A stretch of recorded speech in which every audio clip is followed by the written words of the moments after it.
Hello, everybody, and welcome back to yet another episode of Against All Odds. And as I say at the beginning of every podcast, it's purely a selfish reason why I do this podcast, because I get to interview inspiring people. And today, I'm so excited. I've been waiting for this one. I've got Amy Deards with me. How are you, my lovely?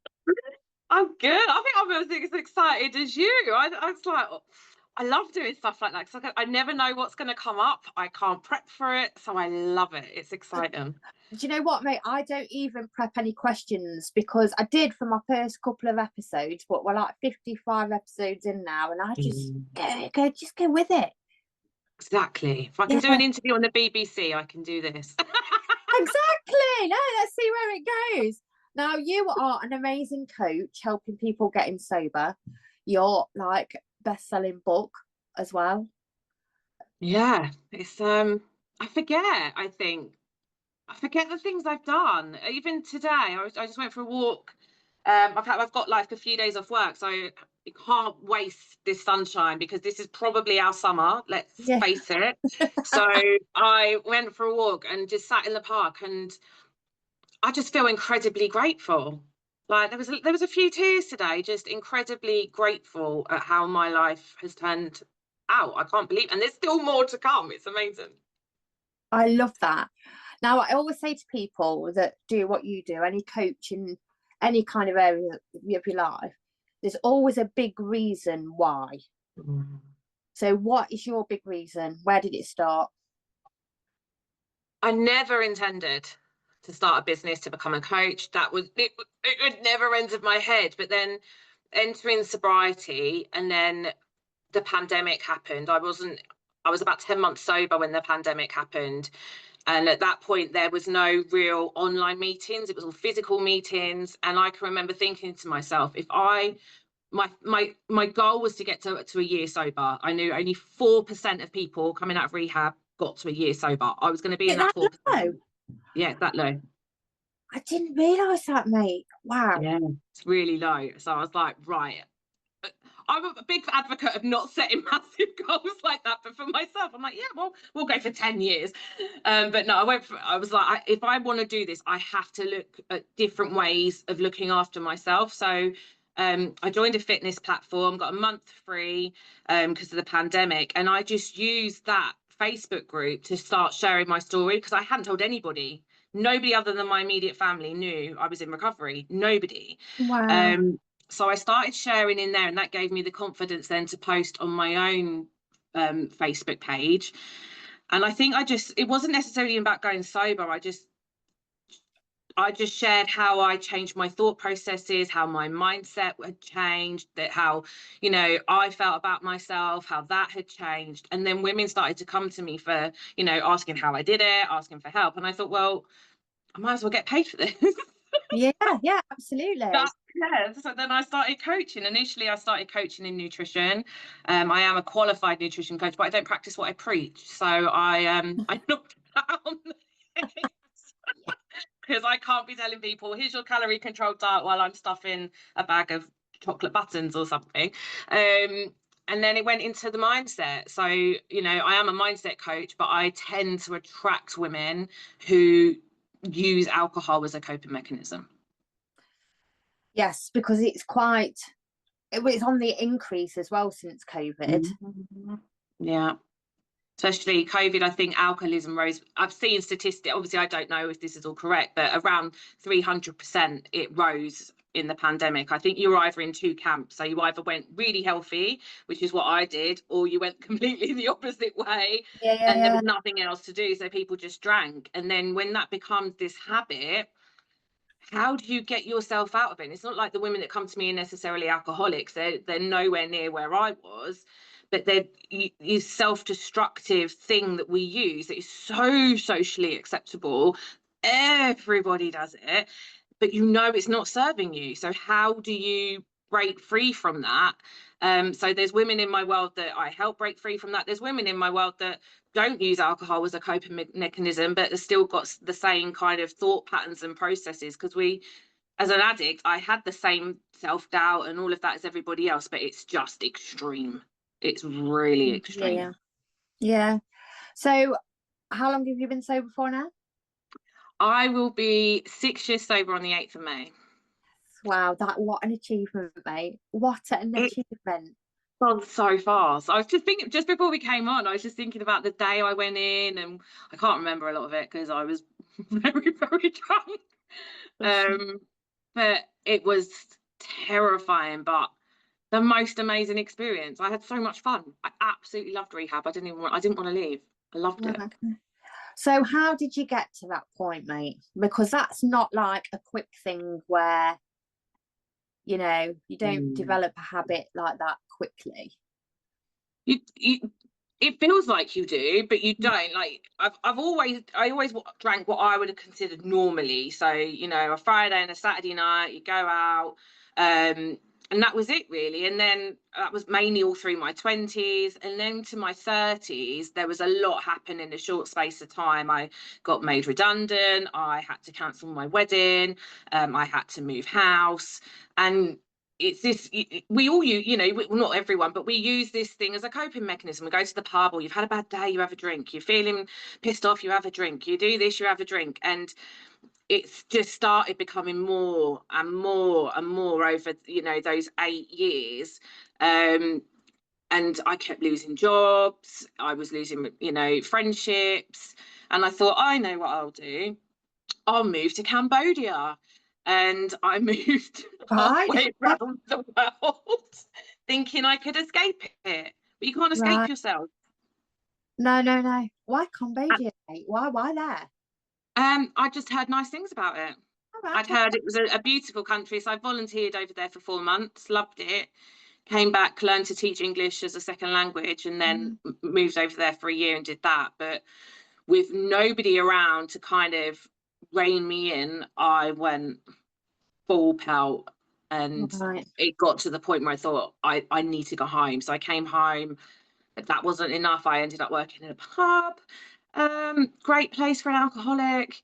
And then it was just getting worse and worse and worse and worse. And I started therapy, that he was an addiction therapist, but obviously I was still drinking. And when everyone starts bringing up all your shit, and you only know how to deal with it with drinking, I just drank more.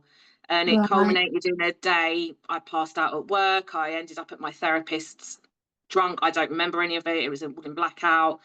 And I can remember that my solution was to end it all. That was my solution. And I didn't want to die, but I just wanted it all to stop. Yeah. So phoned the NHS, got an appointment to get myself sectioned because I Right. knew I'd lost the plot. But I couldn't get that appointment for a few hours, and it was taking too long. So my mum was like, "What about rehab?" I was like, "Yeah, I'll do it."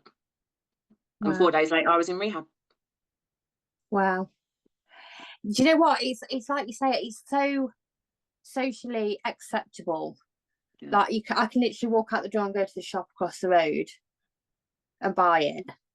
Yeah. And it's just insane that it causes us all this physical damage and harm, yet it's so easily available. It's mental. Like, no one would ever push any other drug on any, and I do think of it as a drug. That's my belief. But nobody else pushes. You wouldn't push heroin on somebody. Oh, go on, just have the one. Like, you No. wouldn't do it. But they, because alcohol is so socially acceptable, you can buy it everywhere. Like, even Yes. cafes do it now. Like, it's insane. And it was so hard coming out of rehab, like doing the food shop.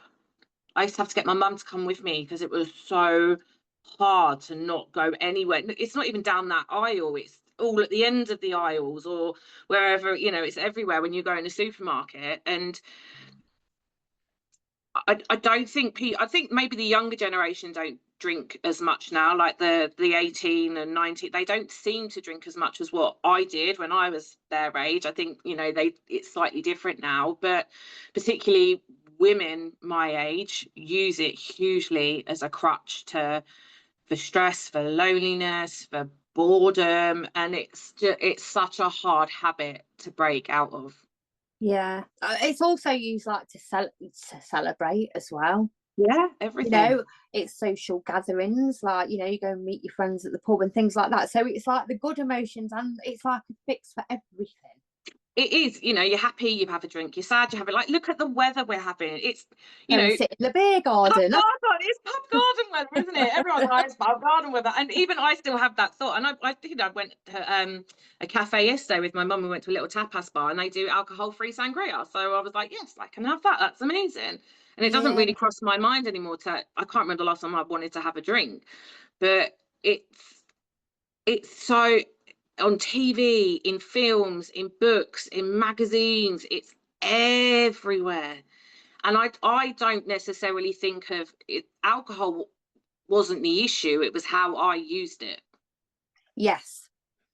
So I don't think alcohol's evil, and that if you enjoy the odd drink or you have a glass of wine of an evening with your meal, there's nothing wrong with that. Like, fair play. I just can't do it. It wasn't alcohol that was necessarily my problem. I was my problem. Yeah. So and that's what I had to learn. Yeah. How long did you spend in rehab for then? 28 days I was there. So with what you've said about coming out and it being everywhere, does the hard work start when you come out of rehab? Yeah. Everyone thinks the hard bit is stopping. Everyone thinks the hard bit is the detox. It's the easy bit. Yeah, the hard bit, you can't get it in there. So no, at the end, I didn't have to stay. I could have left at any point. Even if we were allowed out twice a week, but we were followed, or we were allowed out with our families, and then you got breathalyzed or drug tested when you got back. So, you stuck to the rules. But I can remember coming out, being at home, thinking, I'm left to my own device. I can do what I want now. I can go to the shop and buy it if I want to. But I literally did every single thing they told me to, no matter how hard it was, no matter how much it went against my instincts. These were people that had 20 plus years of sobriety. They were telling me, as 4 weeks sober, what to do. And I had to think, they know more than I do. As hard as that is for your ego at the time, it's brutal. But, you're sitting in there and the therapists are going to you, your best thinking got you here, Amy. So do you think your way is working? And I think it's not, is it? So you have to kind of learn to getting sober is the easy bit. It's learning how to do life without any kind of mechanism to hide is the hard bit. Yeah. And kind of, I suppose you have to come up with a different stress response as well. So when you're stressed, instead of doing that, you now do this. Yeah. And it's very typical when you stop drinking, like sugar becomes the thing, and it's very common. Most people do it. I was eating till the cows come home. I would eat a whole family-sized cake a day, but it was better for me than picking up a drink. And then that got to the point where I was like, no, come on, you've got to do something about this now.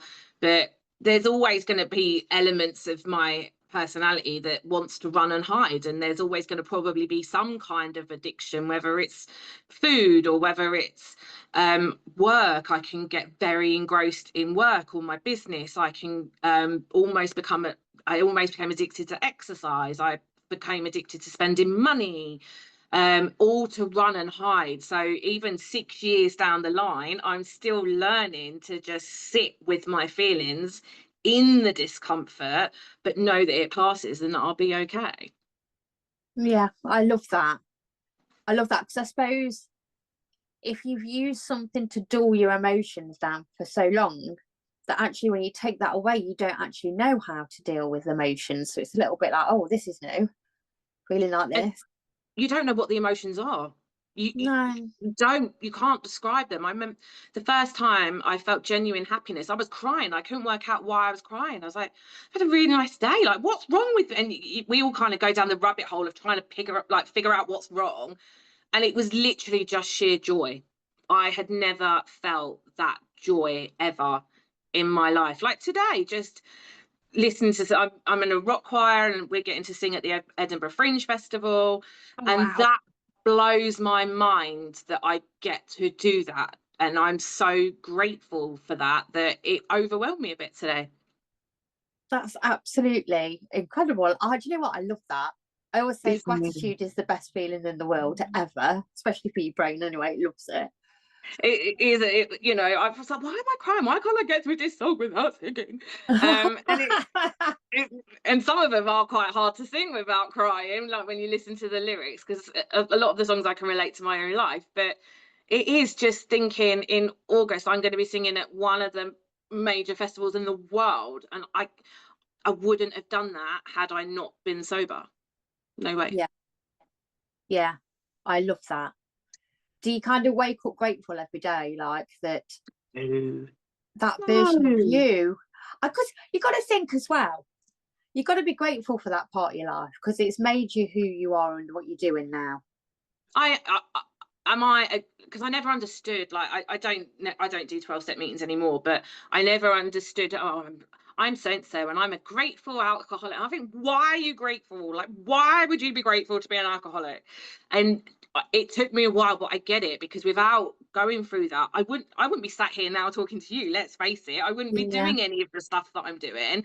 I don't wake up grateful every single day. Like, I'm human. It's, you know, wake up and feel shitty, and I feel a bit sorry for myself at times, which is dangerous. Self-pity is a dangerous emotion for me. So I allow myself about 10 minutes and I'm like, nope, come on, let's get out of this and let's do something else. But I'm, you know, naturally now I'm quite a positive person. Not all the time. It's just, it's impossible, mate. It is impossible. it's toxic. Yeah, if anybody tells me I'm positive 100% of the time, it's like, back away from them people. They are fake. Yeah. Because we all have bad days. We all have times where we doubt ourselves, and especially when you're going through a period of growth, and, like, you know, being in the press, being on the BBC, and all of, you know, I never expected that. And you become this person you didn't know you could be, and then the doubts come in, and the mind, you know, who are you to be doing this? You're not, you know, and all of that's just normal. But I don't think that will ever stop, no matter what level I get to. It's just, you know, new level, new devil. Absolutely, I love that. So you started kind of putting this out there on your social media platform. That must have been difficult. I was at my mum's when I did it. I was sat at my mum's, and I said to her, I think I'm just going to tell people I'm in recovery. I think a lot of my drinking was done alone, and it's done in the secret, although it wasn't all that secret, but to me, I thought I was keeping it very well hidden. I wasn't. But I thought I was. And there's so much shame and guilt and fear, and I still had those emotions. The only difference was I wasn't drinking anymore, and I thought, there's no difference. I'm still living the same fears, and I didn't come into recovery to do that. So I can remember I can't even remember what I posted, but I was about 16 months sober, and the post just blew up. I was like, oh my God. Like, and even to this day, I don't know of one person behind my back or to my face that has said anything negative ever. Do you know what? I don't know you, because you come across human. Because I think social media, everybody shares the best life, you know. Mm. And I think if you get somebody that actually posts, right, this is what I've gone through, um, like you say, people might have known or might not have known. But if the minute you show a human side of you, people engage, because social media, a lot of it is fake. It is. You only show the holidays, or you show the kids when they're at their happiest, and then 2 minutes later they're in a meltdown or things. And I try not, even now, I try not to do that. You know, my struggles are different, because I don't ever crave. It's not to say I won't crave a drink, but I don't necessarily have that feeling that I want to run away and hide anymore. So my challenges are different. But I share that stuff because we all go through it. And I think a lot of us think we're doing it alone, that nobody else understands us, that nobody else thinks and feels the same way that we do. And whereas I'm like, no, I get it, Yeah, because I have it too. I'm not yeah. perfect. You know, my life isn't where I want it to be yet. You know, I have trust and belief that it will, but, you know, I have my meltdowns like everybody else. Yeah, absolutely. And I think people flock. If you'd have stood there and gone, right, I'm going to start coaching and I'm going to help all these women become sober and not put anything personal on, you'd have flopped. Right, because people gel with people that they can resonate with. And even, you know, I posted in that original fitness group, and that was what, 2020 I started doing that. There's still women coming to me today from those posts. I'm not in that group anymore, but because they remember the stories I've told, or even the women that message me and have never interacted on a post, I've never spoken to them, I don't know who they are, but they're like, reading your post, I got sober and I'm now 2 years sober and I'm living a best life. Or I got chatting to a woman the other day, she's followed me for years and she lives in the States. Had an amazing conversation with her, never met her, but she's followed me for years. And it's even the people, I think we're so conditioned to, it's about the likes and the engagement and the metrics and the shares and how many views you're getting and how is this reel gone viral. And Yeah. it's about those people that haven't told anybody, maybe because they're too ashamed or they're not confident enough yet, whatever that is. You know, having that conversation with that lady in the States, I think that was Friday, when I was getting ready to think, I just can't do this anymore. But she reminded me of why I started, Yeah. to help her and Yeah. women like her. Yeah. Because you were like, oh, I've been there. Yeah, Been there. because I kept everything to myself, Yeah. everything. And it's a lonely place to be, and no one deserves to feel like that. Yeah. Do you think you've become the person you needed? Yeah.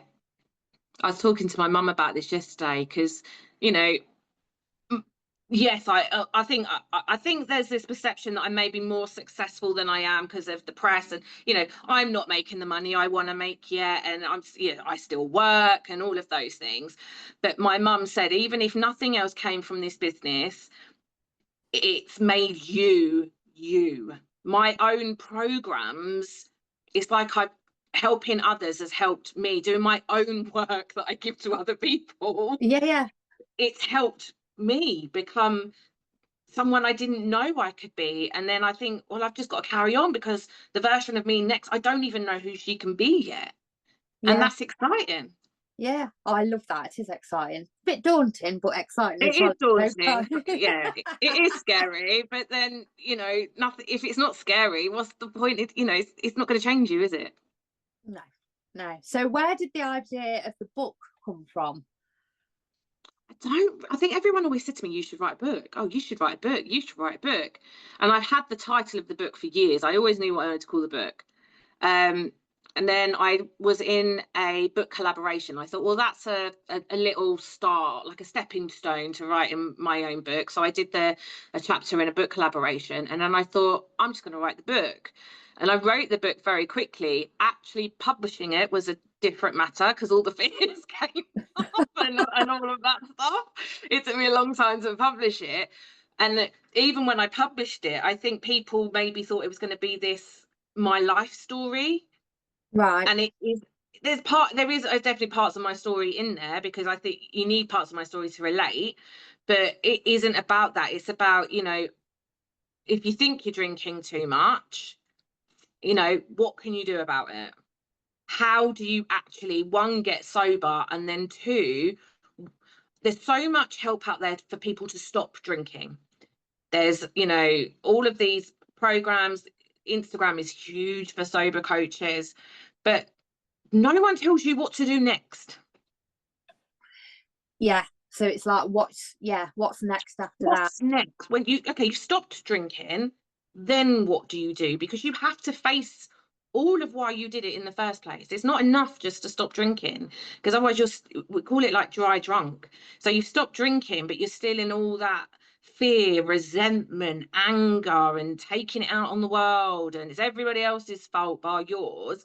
And I'm about the bit that comes next, and I've literally changed my identity. So being sober is it's just who I am. I don't even really think of, it's not like I don't know I'm an alcoholic, because I do, but I don't think of myself. I'm not just Amy the alcoholic. Yeah. It's just a part of who I am. Yeah. And that's how I help women tap into, who can you become now? Yeah. What could you do? Do you reckon that's why it's only 4% success rate? Because there's no Possibly. next step. Because people panic when there's no next step. They get overwhelmed. The panic is like, and of It can, course, and that it's incredibly hard. Like your default for many years is to, when the times get tough, you pick up a drink, and depending who your circle of friends are or what your family might be like, you know, it's easy to get swayed into back into the habits you don't want to be in, you know. And 12-step programs, I don't think I'd be where I am if I hadn't worked a 12-step program. I did my 12 steps, but then it got to a point where I was going to meetings and it was the same old thing, the same people talking about the same thing from 5, 10, 15 years ago. And I'm like, oh, it's just keeping me trapped there. It's yeah, keeping me in a place I don't need to be. And, you know, AA is amazing, but it can be a bit, well, it's like, that's the only way to do it. And I guess I'm a bit of a rebel, and I'm like, no, there's got to be a different way to do this. And that's where you know, I just started on the self-development and reading books and watching Tony Robbins and, you know, all of that stuff, and tapping into what is possible. Because if I can do the hardest thing ever for me, which was yeah, get sober, what else can I do? yeah, yeah. That's it. Oh, mate, honestly, I find you so inspiring. Oh, thank you. So, when was the book released? It came out in January. I was So about to I say, think, it's only been recently, hasn't it? yeah, it came out in January. It is only available on Amazon. I've looked into other ways to get it out there, but I'm coming across lots of stumbling blocks at the moment. So we're working our way around those. You know, having meetings with charities. I got a meeting with Mind tomorrow, and even that, like, to have a meeting with Mind is like, oh my God, like that's Yeah, insane. yeah. You know, and there's all different avenues I'm exploring, but the plan is to get another one written this year. That is the plan for the second one, which will be more around the mindset and dealing with you, learning how to cope with your emotions. And, you know, I've got loads of programs about coping mechanisms and all of that stuff, but it's the mindset. Without changing my mindset, I wouldn't be able to do what I do. Well, no, I suppose that you do have to become a different person Yeah. and do different things. So do you even have to change like your routines and things? Yeah, like I had to have a routine, because my routine was just drink from the morning I woke up to the morning I went to bed. That was my routine. Mm, So it's having a routine, and it was fine. The thing for me was finding a purpose, right, because yes, it's bigger than me now. yeah, It when it's all about me, it's easy to go down self-pity. It's easy to blame everybody else and get resentful, and I don't like, I lived in that place for a really long time. And then it was, you know, I got a job in social care, which never done before. 22 years in retail was my background. But I think when you've naturally been helped by people that want nothing other than to help you, mm, that you then want to pay that forward. So, you know, I've got a job in social care. I support a guy in his own home. I've worked with him for 5 years. Like, it's amazing. And the, you know, the women in my world, they need me to stay sober. My family need me to stay sober, because I need to be this version of me to give them the best version of me.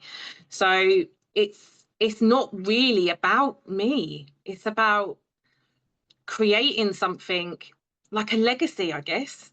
And yeah, that if I can do it, anyone can do it, which I yeah. know we hear all the time, but it's true. But that's what I mean, like with the social media thing, like people will resonate, like people listen to this podcast and they'll be able to resonate with things that you've said. Whereas if you've got like, I don't know, somebody that's, I'm not calling anybody that's come out of university or anything like that, but if you've got somebody sat there going, like a doctor or whatever, going, you must stop drinking, you must do this, and this, they are so far apart from each other that it's never going to work. you need someone that understands. Like, I Yeah. went to the doctor and he's like, well, just cut down. I thought, well, if I could just cut down, I wouldn't be here, would I? Like, if I could Yeah. do that, Yeah. I Yeah. wouldn't be asking for help. And I did a year of CBT, and he was like, he worked predominantly with addicts, but not an addict himself. And it was in Yeah. our sessions, and he said, I've stopped drinking for a bit. He said, and I actually went to a party to see how people react to me. Right. Okay. He said, and it was interesting. He said, because everyone's like, just have one. Go on, just have one. You know And what? it's, You hear that all the time, yeah, don't you? Do you know what? It's interesting. So because I've never been a big drinker, and I think part of that was because my stepdad was an alcoholic. So growing up, I saw the devastating effects of alcohol. So I've never really been a big drinker. So if I ever go out and then people will say to me, "Why aren't you drinking?" Then I either one, think I've got a problem that I'm trying to, or two, that I've been asked. In fact, I've commented on somebody's social media post the other day because they'd stopped drinking. Like they've done it since like Christmas and things like that. yeah. And I've actually said to her that somebody actually asked me recently if I get bored not drinking. And there's so many misconceptions that you'll be bored. And it is boring because all the time you had that was taken up drinking and all the carnage that led to, which it normally does lead to some kind of carnage, you've then got all this time to fill. And you're Yes. like, what do I do with my time? And that's where the exercise came in, and I would go regularly out for walks, and I went out for coffee with people I'd met through meetings and things like that. But confidence. Well, how am I going to go out if I can't drink? I can't go out. I need to have a drink before I go out. I can't go out. I can't go dancing if I've not had a drink. And That's really common. Yeah. and going out socially the first few times, I wouldn't get up and dance because I thought I had this sign on my head like alcoholic, like no fun allowed here. And then it just got to the point where I was like, I'm missing the fun. No one gives a shit. No one's looking at me. Yeah. I've just booked to go to a grown-up disco in May. Like, it's going to be so much fun. Oh, And I do have so much fun sober, and I remember it, and I can drive myself home. that's amazing. I do honestly believe, like you said about the younger generation not drinking as much. I think you've hit the nail on the head with that. They seem a little bit more well equipped. Like you see quite a lot of them at the gym as well. Where back in my day, when I was that age, I wouldn't even entertain going to the gym. So they have got a different mindset. I think there's a lot more around wellness than that now, whereas it wasn't, we didn't talk about, growing up in the 80s, you didn't talk about anything. Like you didn't talk about your feelings, or you stop crying, or I'll give you something to cry for, and it was all all of that stuff. And that's not blaming my parents. I don't blame anyone for how I am. They brought me up how they were brought up, and it Yeah. takes someone to break the cycle. Yeah, absolutely. But I would say, like we've said at the beginning of the podcast, it is on the rise Yeah. massively. So that's why you inspire me, because you are getting out there and making a difference. And it's absolutely incredible. That's like your book and everything that you do, absolutely amazing. Because waiting lists everywhere, because it's kind of skyrocketed, Yeah. are just like incredibly high, because you know as well as I do, alcohol is a depressant as well. So you've got like people struggling with alcohol, that's bumping the mental health kind of waiting list up, and it's like the NHS and the country can't cope, and it's just everywhere. It's rehabs cost thousands. I was lucky my parents could afford for me to go private. I rehab waiting lists, NHS waiting lists, mental health waiting lists. Like, it's insane. And it was like when the budget came, I think I was watching the budget or whatever it was last year, and they lowered the price. It was only like a penny, but they lowered the price of beer. And I just was like, if you tackled alcoholism and addiction in general, there would be less crime, there'd be less people in prisons, there'd be less strain on the NHS, there would be less kids in social care. The knock on, But they don't. They treat the symptoms, not the cause. Yeah. And I don't get it. I don't Uh, understand it. Because they make so much money from it, probably. Like they, the tax on alcohol, whatever, they're going to make a lot from it, like they do from smoking. But I think there's a misconception that you have to get to a rock bottom.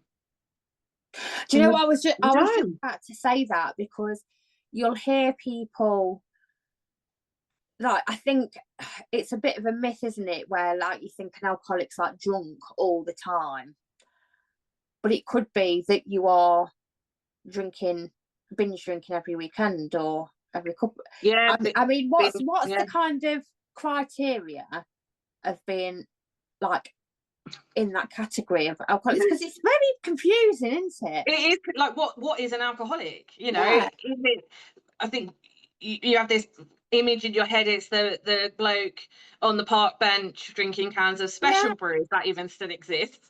But it's the binge drinking culture. It's even, I was having a chat with somebody the other day, and he has to have a can of beer a day. He that, has to have it. yeah, Would I say he's an alcoholic? Maybe. I'm not here to label anyone an alcoholic. That if anyone wants to call themselves an alcoholic, that's entirely up to them. But I think when it starts costing you more than money, yes, when it costs you jobs, when it costs you relationships, when it's costing you time with your family or your kids or whatever it is, when it costs you more than money, it's becoming an issue. And you can, like we call it, step off the elevator at any time. You don't have to lose. Like, I didn't lose everything. I still had my home. I worked up until pretty much the time I went into rehab, so I still had a job and stuff, but I lost my mind. Like, I was insane.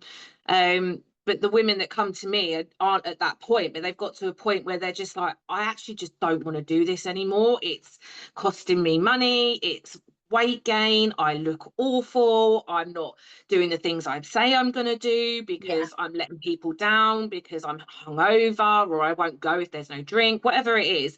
It's a decision to stop at any time. And I'm not saying it's easy, because it's certainly not easy, but my worst day sober is still a million times better than my best day drunk. oh, that's amazing. I like that. I do like that. And I think and that's a generation and society thing. What I'm going to say is, a lot of people don't think that they've got a problem because that stereotypical drunk on a bench with the special brew that you was on about. So you'll Yeah, get people that heavily drink and they'll go, oh yeah, but I'm not that bad, so I'm all right, it's all under control. yeah. So it's kind of deluding themselves, but I can absolutely see why they would. Oh, but Yeah, it's all yeah, denial, and I wrote as pretty much a whole chapter on the book on denial, because you deny it. You didn't. Well, I'm not as bad as them, or everyone you hang around with does it. So in your world, it's normal, yes, because yeah, like yeah, attracts like. My friends, very loose friends. They weren't friends. They were drinking acquaintances. They weren't there in times of trouble, or I used them as much as they used me. yeah, That was the relationship. But if all your family, like, you growing up with your your stepdad as an alcoholic, you've gone the other way. But so many people fall into that pattern because they've grown yes, up with it and it's normal to them. But yeah, then, and I don't necessarily like the word normal, but you have to think, is this what I want for my life? Fuck what everybody else thinks, quite yeah, yeah, frankly. yeah, yeah, yeah, Because absolutely. people around you either get on board or they're gone, and then you find out who your friends and that are anyway. Um, but yeah, I can't even remember where I was going with that. I've completely lost my train of thought. I don't know, but I was loving where you was going. Do you know, it's interesting because I was actually a guest on a sober podcast Oh, talking okay. about family life and that, and it's interesting what you said. So you'll get like kids that will go the other way, and they've seen it and go, I don't want that, that was too painful. But you will find a lot of people just repeat that loop, because Yeah, it is, I know you said about, you shouldn't say normal life, but it is normal life. That's how children, because they grow up in that, Yeah, They it's suddenly normal, think isn't it? everybody else's family's like that, and that's how they end up. Like it's a vicious like. It's vicious, and it's a family illness. It doesn't just affect the addicts, it affects, you know, the families. And there's, you know, both me and my brother are addicts, so, you know, my poor parents, particularly my mum, you know, I don't know how she's done it, but, you know, and we're both incredibly lucky that they have never once given up on us.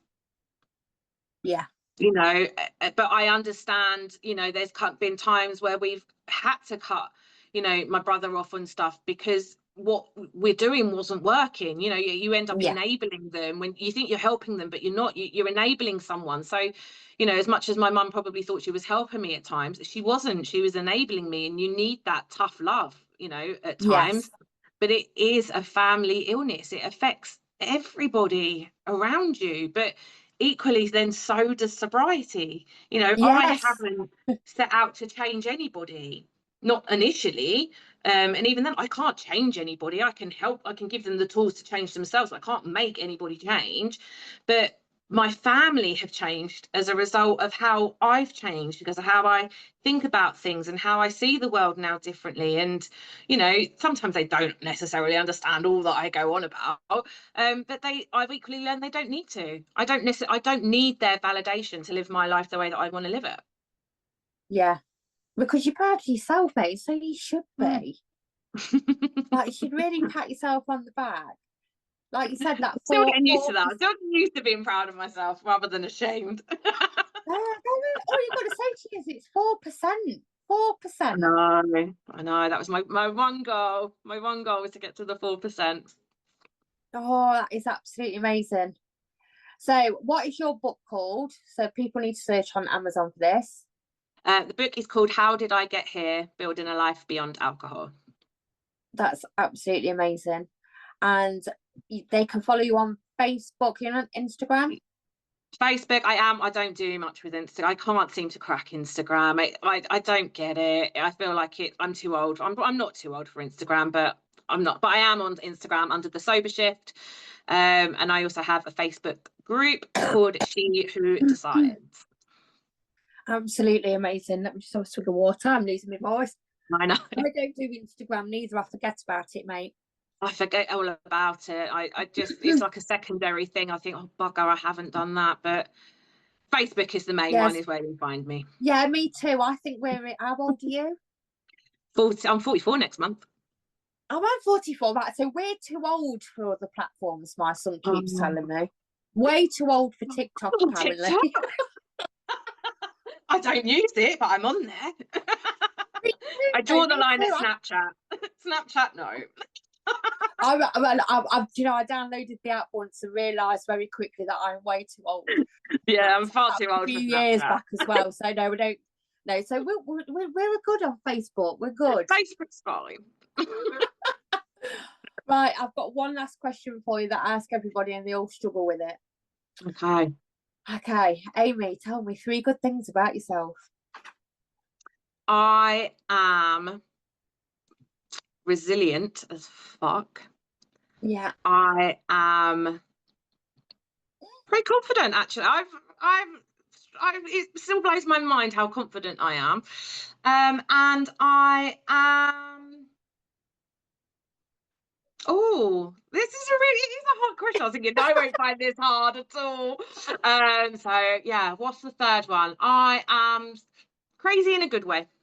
I love that. I have actually got one more question that I've just thought of.